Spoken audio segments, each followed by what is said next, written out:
अस्सलाम वालेकुम students, welcome back to the lecture. जैसा कि हम सिस्टम ऑफ लीनियर इक्वेशन का सॉल्यूशन जो है वो डिस्कस कर रहे थे, डिफरेंट मेथड से हमने जो है वो इसके सॉल्यूशन देखे 3 मेथड से। यूनिक सॉल्यूशन के लिए भी देखा और हमने देखा कि कैसे केसेस है जिसमें हमारे पास सॉल्यूशन जो है वो इनफाइनाइट में नहीं आ जाते हैं, और उसके बाद हमने ऐसा भी केस देखा जिस केस में जो है वो सॉल्यूशन एग्जिस्ट ही नहीं करता। बाद में हमने सॉल्यूशन जो है वो साइमल्टेनियसली इक्वेशंस को सॉल्व करके देखा कि वहाँ से हम एक इक्वेशन से दूसरी इक्वेशन में बैकवर्ड सब्स्टिट्यूशन करके तो वहाँ से भी जो है वो इक्वेशंस का सॉल्यूशन जो है वो फाइंड कर सकते हैं। फिर हमने इन्वर्स की हेल्प से भी देखा कि हम सिस्टम का जो है वो सॉल्यूशन फाइंड कर सकते हैं। और लास्ट टाइम कल वाले लेक्चर में हमने जो है वो ये देखा कि हम किसी भी सिस्टम का जो है वो सॉल्यूशन फाइंड कर सकते हैं by using Gauss Jordan method. अब जो है वो जो गॉस जॉर्डन वाले हमने स्टेप्स किए थे उनको हम मैट्रिसेस में एक्सप्रेस करके तो मैट्रिसेस में देखने लगे हैं कि उन सारे के सारे स्टेप्स को जो है वो हम मैट्रिसेस में भी एक्सप्रेस कर सकते हैं और वो हमारे पास क्या बनेंगे। मैट्रिसेस की डेफिनेशन जैसे कि पहले आप लोगों से डिस्कस कर चुकी है कि रेक्टेंगुलर अरे ऑफ नंबर्स होती है that can be add by eliminating the need to write the variables at each step of the reduction. अब जो है जिसमें हम वेरिएबल्स को जो है वो इल्यूमिनेट कर देते हैं और वो हर स्टेप में रिडक्शन में हमें मेंशन करने की जो है वो ज़रूरत नहीं होती। अगेन हमने एक एग्जांपल जो है वो सिस्टम ऑफ लीनियर इक्वेशन की, ये हमने 3 इक्वेशंस जिनका सॉल्यूशन पहले हमने इक्वेशन वाइज जो है वो डिस्कस किया, वही हमने जो है वो सिस्टम ले लिया। अब इसको जो है वो आर्गुमेंटेड मैट्रिक्स की फॉर्म में लिख सकते हैं। मैट्रिक्स जो होता है वो एक्चुअली हमारे पास होता है, अगर हम ए वाला मैट्रिक्स लिख लें जो कि हमारे पास कोफिशिएंट मैट्रिक्स था, और ये बार, और इसके बाद हम जो है इसकी बार के बाद इधर बी वाला मैट्रिक्स लिखते हैं जो कि हमने डिस्कस किया था कि जो इक्वल के दूसरे साइड पे ये हमारे पास टर्म्स आती हैं, इन सब को हम जो है वो बी वाले मैट्रिक्स का नाम देते हैं। और यहाँ पर हमारे पास बी वाले मैट्रिक्स की जो वैल्यू है वो है 22, 27, और नेक्स्ट वाली जो है वो हमारे पास 2 वैल्यू है। तो ये हमारे पास बी वाला मैट्रिक्स है। और बाकी ए वाला मैट्रिक्स जो है वो सारे कोफिशिएंट का मैट्रिक्स है, जितने भी ये कोफिशिएंट्स आ रहे हैं इन सब को जो है वो हम रो वाइज जो है वो फर्स्ट इक्वेशन फर्स्ट रो के कोफिशिएंट्स को बता रही है, ठीक है। और अगर हम फर्स्ट कॉलम देखें तो ये सारे के सारे एक्स के कोफिशिएंट हैं इन तीनों इक्वेशंस में। इसी तरह जो सेकंड कॉलम है वो वाई के कोफिशिएंट्स को बता रहा है, थर्ड कॉलम जी के कोफिशिएंट बता रहा है तीनों इक्वेशंस में। तो ये हमारे पास जो है वो फाइनली इसकी आ रही हैं जो कोफिशिएंट मैट्रिक्स, और हमने बी वाले मैट्रिक्स को कंबाइन किया तो इस मैट्रिक्स को हम नाम देते हैं आर्गुमेंटेड मैट्रिक्स। इसमें एक तो ये कोफिशिएंट मैट्रिक्स है और ये वाला मैट्रिक्स जो है ये बी वाला मैट्रिक्स है, इन दोनों को हमने कंबाइन किया और दोनों पे जो है वो हमने साइमल्टेनियसली अब ऑपरेशंस जो हैं वो अप्लाई करने हैं। मींस जो कोफिशिएंट मैट्रिक्स पे ऑपरेशन होगा वही साथ जो ये बी वाला मैट्रिक्स जिसको हमने दोनों को ज्वाइन करके आर्गुमेंटेड मैट्रिक्स का है, इस पर भी हम जो है वो वही ऑपरेशन करेंगे। अब matrices and Gauss-Jordan method. Every step in the Gauss-Jordan illumination method can be expressed with matrices rather than the system of linear equation, thus simplifying the whole process. अब हम लोग देखेंगे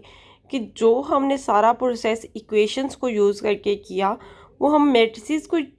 की फॉर्म में लिख के भी कर सकते हैं सारे ऑपरेशन, और वो ज़्यादा सिंप्लीफाई हो जाएगा कि हमें जो है वो थोड़ी टर्म्स जो हैं वो जस्ट हमें एक इस मैट्रिक्स को बार बार लिखना पड़ेगा और इसको जो है हमें सोल्व करना पड़ेगा। अब सबसे पहले जो हमने वहाँ पर स्टेप किया था, हमने ये किया था कि हमने कहा था कि जो हमारे पास फर्स्ट वाली इक्वेशन आ रही है उसका जो एक्स वाला कोफिशिएंट है वो 1 होना चाहिए। तो फर्स्ट तो हमने इसको एक्सप्रेस कर लेते हैं, मींस इसमें सिर्फ सेकंड और थर्ड में हमने कोई भी चेंज नहीं की थी। हमारे पास जो फर्स्ट वाली इक्वेशन थी उसमें एक्स का कोफिशिएंट था 2, तो हमने इसको जो है वो पूरी इक्वेशन को 1/2 से मल्टीप्लाई किया था, तो हमारे पास आ गया था x + 2y + 3z, और इधर हमारे पास आ गया था 11। तो ये हमने जो, और सेकंड और थर्ड इक्वेशन में हमने कोई भी चेंज नहीं की थी, तो इसको हम जो है इस स्टेप को जो है वो मैट्रिसेस की फॉर्म में भी एक्सप्रेस कर सकते हैं कि यहाँ पर हमने क्या लिख लिया कि हमारे पास फर्स्ट वाला जो है वो एक्चुअली अगर इसको मैट्रिक्स ऑपरेशन के लिहाज से अगर हम स्पेसिफाई यहाँ पर करें तो ये हमारे पास बनेगा 1/2 R1 के R1 रो 1 जो थी उसको हमने 1/2 से मल्टीप्लाई कर दिया तो हमारे पास फाइनली ये रो जो है वो आ गई। अब नेक्स्ट हम देख लेते हैं कि क्या ऑपरेशन। अब इसमें हमने नेक्स्ट ऑपरेशन में हमने क्या कहा था कि हम जो है वो बाकी दोनों इक्वेशंस में से x का जो कोफिशिएंट है उसको एलिमिनेट करने जा रहे हैं। तो x का कोफिशिएंट एलिमिनेट करने के लिए फ़र्स्ट को यूज़ करके हमें जो है वो ऑपरेशन करना पड़ना था, क्योंकि इसमें सेकंड वाली इक्वेशन जो है इसमें हमारे पास x का कोफिशिएंट जो है वो 3 था और फर्स्ट वाली में 1 है हमारे पास, और फर्स्ट को यूज़ करके हमने जो है वो सेकंड और थर्ड में से जो है वो एलिमिनेट करना था। ठीक है, अब इसको मैट्रिक्स फॉर्म में भी देख लें कि यहाँ पर हमारे पास 3 और 1 आ रहा है। अब हम चाहते हैं कि किसी तरह रो ऑपरेशन ही यूज़ करें और क्या करें कि सेकंड और थर्ड वाली रो में हम जो है वो उसको ज़ीरो बना दें। इसको मतलब एक्स को वो एलिमिनेट करने का क्या मतलब है कि उसका कोफिशिएंट मैट्रिक्स में हम क्या बना दें, ज़ीरो। तो इसके लिए फिर हमें क्या करना पड़ेगा कि -3 से हमें मल्टीप्लाई करना पड़ेगा R1 को और इसको ऐड करना पड़ेगा R2 में। तो ये हमारे पास यहाँ पर ये ज़ीरो हो जाएगा, बाकी टर्म्स में भी चेंजेस आएंगी और वो सारी कैलकुलेशन पहले मैं आपको बता चुकी हूँ, इसलिए मैंने डायरेक्ट उसको जो है वो मैट्रिक्स फॉर्म में एक्सप्रेस कर दिया कि ये x वाला तो ज़ीरो हो जाएगा और ये हमारे पास जो है बाकी इसका कोफिशिएंट 2 आ जाएगा और ये -4 आ जाएगा और यहाँ पर -6 आ रहा है तो ये हमने लिख लिया -6। अब नेक्स्ट थर्ड वाली अभी एज इट है,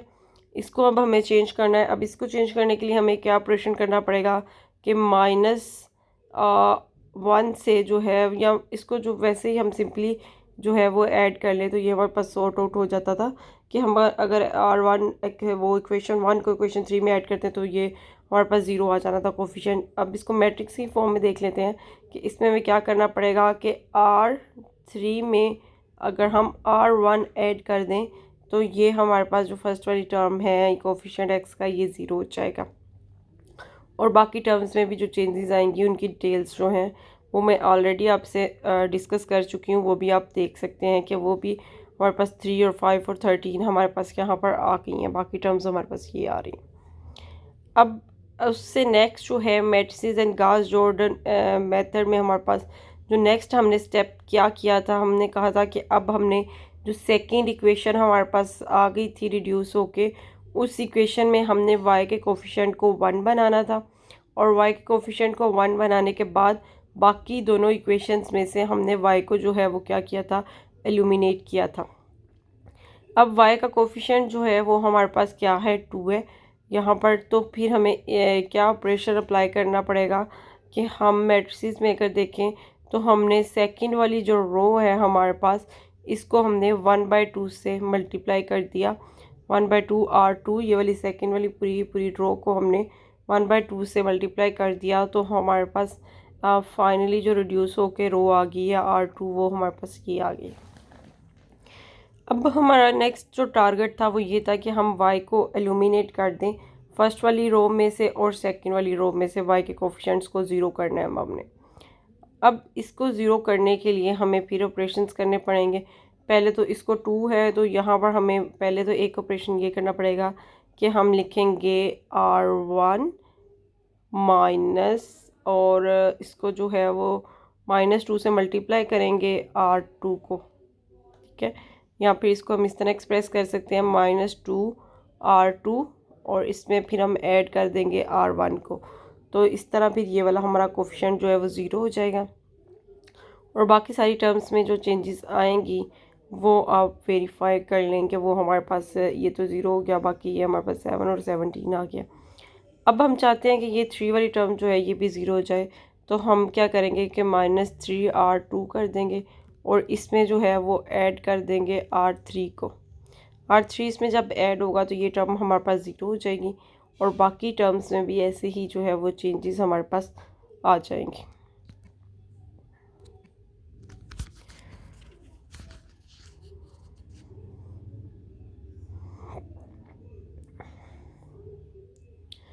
तो यहाँ पर फिर हमारे पास जो है वो थर्ड वाली इक्वेशन में से भी y जो है वो y का कोफिशिएंट ज़ीरो हमने कर दिया। अब नेक्स्ट हमारा क्या काम है कि हम ये वाला z का कोफिशिएंट को 1 बना लें और उसके बाद इससे ऊपर जो दोनों इक्वेशंस रहनी हैं उनमें से z को एलिमिनेट कर दें हम। अब इसके लिए भी अगेन हमें जो रो ऑपरेशन करना पड़ेगा उसको देख लेते हैं। पहले तो हमने जो है वो 11 था, तो 1/11 R3 ये हमने किया, ठीक है, ताकि हम इसको 1 बना सकें। उसके बाद अब यहाँ पर हमें जो है वो 0 चाहिए -2 की प्लेस पे, तो हम क्या करेंगे कि 2 से मल्टीप्लाई कर देंगे R3 को और इसमें ऐड कर देंगे R2 को, तो ये हमारे पास ये टर्म जो है वो 0 हो जाएगी। फिर इस टर्म को हमें 0 करने के लिए क्या करना पड़ेगा कि -7 से R3 को हमें मल्टीप्लाई करना पड़ेगा और फिर इसमें हमें जो है वो ऐड करना पड़ेगा R1 को, तो ये भी हमारे पास टर्म जो है वो 0 आ जाएगी। तो इसको भी हम देख लेते हैं कि पहले हमने उसको 0 कर लिया, फर्स्ट वाली को जो हमने अभी ऑपरेशन बताया कि हम -7 R3 + R1 करेंगे तो हमारे पास ये जो है वो टर्म 0 हो जाएगी। अब नेक्स्ट जो है वो हम 2 से मल्टीप्लाई करेंगे किसको, R2 को। ये हमें जो है मैट्रिक्स अब मिल गया है, ये किस फॉर्म में है, row reduced form of the matrix. इसको हम कहते हैं कि रो रिड्यूस्ड फॉर्म है मैट्रिसेस की। और इन अदर वर्ड्स अगर हम सिर्फ कोफिशिएंट मैट्रिक्स को देखें, और मतलब ये पूरा तो आर्गुमेंटेड मैट्रिक्स है ना हमारे पास, और अगर हम सिर्फ कोफिशिएंट मैट्रिक्स को देखें तो वो हमारे पास मैट्रिक्स जो है वो इतना मैट्रिक्स ये जो ए वाला है ये बनेगा। ये हमारे पास जो है वो एक्चुअली कौन सा मैट्रिक्स बन चुका है,